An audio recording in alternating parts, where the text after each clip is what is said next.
Hi student, पिछली कक्षा में आपको जो है रासायनिक संयोजन के नियम के बारे में बताया गया था और अब आपको उसके आगे डाल्टन का सिद्धांत जो अगली हेडिंग आपकी आती है। तो पहले पिछली कक्षा में जो बताया गया था उसके बारे में थोड़ा सा जान लेते हैं। तो पिछली कक्षा में जो हमने आपको बताए थे रासायनिक संयोजन के नियम, जो आपके दो नियम आपके सिलेबस में हैं, एक स्थिर अनुपात का नियम है, दूसरा द्रव्य के अविनाशिता का नियम है, यानी द्रव्यमान संरक्षण का नियम है। द्रव्यमान संरक्षण के नियम में क्या था कि द्रव्य जो है अविनाशी होता है, उसको किसी भी रूप में ना तो उत्पन्न किया जा सकता है और ना ही नष्ट किया जा सकता है।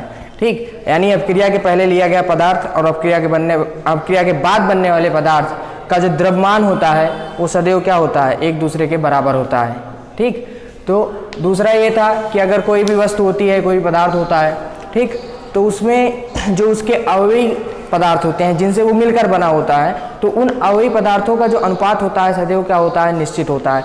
अगर हम उस पदार्थ को चाहे जिस स्रोत से कहीं से भी प्राप्त करें, किसी भी अवस्था में प्राप्त करें, तो उसमें हम ये आपको कह सकते हैं कि उस पदार्थ का जो द्रव्यमान होता है पदार्थों का, अवयवी पदार्थ वे होते हैं जो जिनसे वो पदार्थ मिलकर बनता है। जैसे कोई चीज़ बना रहे हो आप, है ना, मान लो शरबत बन रहा है चीनी पानी का, तो उसमें जो शरबत बनता है तो शरबत तो एक पदार्थ माना जाएगा ना, लेकिन बना किन चीज़ों से है, दो चीज़ों से। उसमें पानी भी मिला है, चीनी भी मिली है, तो चीनी और पानी दोनों क्या हुए, वो अवयवी पदार्थ हो जाते हैं उसके। ठीक, तो इनका अनुपात क्या होता है। अब शरबत क्या है, मिश्रण है, तो मिश्रण में अनुपात निश्चित नहीं होता। लेकिन अगर वही हम किसी तत्व या यौगिक की बात करें, यौगिक की बात करते हैं, तो वहाँ पे जो होता है अनुपात जो होता है वो सदैव निश्चित होता है। ठीक, तो ये पिछली कक्षा में बताया गया था। अब रासायनिक संयोजन के नियम के आधार पर डाल्टन ने सन 1808 में एक सिद्धांत प्रस्तुत किया, एक मत प्रस्तुत किया, एक उसके बारे में बताया,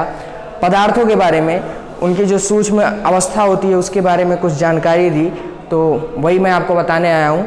तो पहला जो उन्होंने बताया, सबसे पहली चीज़ आपने पहले पार्ट में ही पढ़ा था, सबसे पहले अणुगति सिद्धांत आपको बताया गया था। अणुगति सिद्धांत में ये कहा गया था कि जितने भी द्रव्य होते हैं उनका निर्माण बहुत छोटे छोटे पार्टिकल यानी कणों से मिलकर हुआ होता है, जिसे अणु कहा जाता है। ठीक है, तो वही चीज़ यहाँ पे भी इन्होंने बताया कि जो सभी द्रव्य होते हैं वो छोटे छोटे कणों से मिलकर बने होते हैं। लेकिन यहाँ पे उन्होंने एक शब्द और नया जोड़ा। वहाँ पे बात हुई थी जो छोटे छोटे कण होते हैं वो स्वतंत्र अवस्था में रहते हैं और उन्हें क्या कहा जाता है, अणु कहा जाता है। लेकिन यहाँ पे इन्होंने ये बताया, जब इन्होंने परमाणु सिद्धांत प्रस्तुत किया, तो उन्होंने कहा कि द्रव्य का जो सबसे सूक्ष्मतम कण होता है वो अणु ना होकर क्या होता है, परमाणु होता है। ठीक, तो ये पहला सिद्धांत है कि द्रव्य जो होता है वो छोटे छोटे सूक्ष्मतम कणों यानी परमाणुओं से मिलकर बना होता है। ठीक, तो ये हुआ डाल्टन का पहला सिद्धांत। दूसरा जो है, सीधी सी बात, ये सिद्धांत जो दिया गया है, जो संयोजन के नियम हैं जो हमें बताए गए हैं उन्हीं के आधार पर दिया गया है। तो पहला नियम हमारा क्या था, द्रव्यमान संरक्षण का। तो डाल्टन का दूसरा नियम जो है उसी नियम को सिद्ध करता है। वो ये कहता है कि परमाणु क्या होता है, अविभाज्य सूक्ष्मतम कण होता है। परमाणु क्या होता है, अविभाज्य सूक्ष्मतम कण होता है। मतलब कि परमाणु को किसी भी रूप में ना तो नष्ट किया जा सकता है, ना ही उत्पन्न किया जा सकता है, और उसके कोई भी क्या होते हैं, मतलब उसके कोई पार्ट नहीं होते, उसको कभी भी विभाजित नहीं किया जा सकता। ये चीज़ सिद्ध करता है, ये चीज़ डाल्टन ने दूसरे नियम में बताया। अर्थात परमाणु जो होता है अविनाशी होता है, अविभाज्य होता है, उसे किसी भी रूप में दो भागों में या दो से अधिक भागों में तोड़ा नहीं जा सकता। तो ये डाल्टन का दूसरा नियम था, जो कि किस नियम को सत्यापित करता है, द्रव्यमान संरक्षण के पहले नियम को सत्यापित करता है। अब तीसरा नियम, दिए गए तत्व के सभी परमाणु के द्रव्यमान रासायनिक गुणधर्म समान होते हैं। जैसे कोई पदार्थ लो, वो एक ही तत्व से मिलकर बना हो, किससे मिलकर बना हो, एक ही तत्व से मिलकर बना हो, तो यदि वह ऐसा होता है, जैसे कोई पदार्थ हम ले लेते हैं और उसमें क्या होता है, वो एक ही तत्व से मिलकर बना होता है, और जब वो एक ही तत्व से मिलकर बना होता है तो उसमें उपस्थित जो पदार्थ होता है, जो तत्व होते हैं, उन तत्वों के जो रासायनिक गुणधर्म होते हैं, उनका जो द्रव्यमान होता है सदैव क्या होता है, एक जैसा ही होता है, यानी उनमें कोई परिवर्तन नहीं पाया जाता। तो ये चीज़ डाल्टन के तीसरे नियम के रूप में निकल कर आई, या तीसरा सिद्धांत उनका निकल कर आया, जिसमें उन्होंने ये बताया कि परमाणुओं के द्रव्यमान अगर एक ही तत्व उपस्थित हो तो उनके द्रव्यमान और उनके रासायनिक गुणधर्म में कोई भी फर्क नहीं दिखाई पड़ता। और चौथा है यदि एक पदार्थ लिया गया हो और उस पदार्थ का निर्माण जो हो भिन्न भिन्न हुआ हो, जैसे मान लो हम कोई पदार्थ लेते हैं और उसमें दो चीजें मिली हों, एक चीज मिली हो दूसरी भी चीज मिली हो, तो अब दोनों चीजों जो है वो भिन्न भिन्न है, ये भी अलग है और ये भी अलग है, ठीक। तो जाहिर सी बात है जब अगर हमने पहले नियम के अनुसार जब एक लिया था और एक ही पदार्थ से वो मिलकर बना था तो इनके द्रव्यमान और रासायनिक गुणधर्म दोनों समान थे। तो अब यहाँ पर जब भिन्न भिन्न से मिलकर बना है, जब भिन्न भिन्न से मिलकर बना है तो ये निश्चित है कि इसका रासायनिक गुणधर्म अलग होगा और इसका रासायनिक गुणधर्म अलग होगा, इसका द्रव्यमान भी अलग होगा और इसका द्रव्यमान भी अलग होगा। यानी भिन्न भिन्न पदार्थों से मिलकर बने हुए जो पदार्थ बनता है उसके भौतिक गुण उसके रासायनिक गुण और द्रव्यमान क्या होते हैं, हमेशा क्या होते हैं, अलग अलग होते हैं, ठीक। और उसके बाद भिन्न भिन्न, अब यहाँ तक तो ठीक था, ठीक, ये नियम। अब जो दूसरा नियम हमारा था स्थिर अनुपात का नियम, अब ये जो जो पांचवा नियम है ये वो उसको सिद्ध करेगा। किसको सिद्ध करेगा? स्थिर अनुपात के नियम पे, जिसमें इन्होंने कहा कि भिन्न भिन्न तत्वों परमाणु परस्पर छोटी पूर्ण संख्या के अनुपात में संयोग करके यौगिक का निर्माण करते हैं, ठीक। और यही क्या करता है, स्थिर अनुपात को सिद्ध करता है। अब इसको समझना है, जैसे भिन्न भिन्न तत्वों के परमाणुओं, सबसे पहली बात भिन्न भिन्न तत्वों के परमाणु मतलब अलग अलग तत्वों के परमाणु। चलो जैसे हम ले लेते हैं H2O, ठीक है। अब H2O को आप ले लो, अब इसका अनुपात निकालेंगे द्रव्यमान का, ठीक। अब द्रव्यमान का अनुपात निकालेंगे तो यहाँ पर क्या है, इसका द्रव्यमान क्या होता है 1 × 2 + 16। अगर टोटल करेंगे तो कितना निकलेगा 18।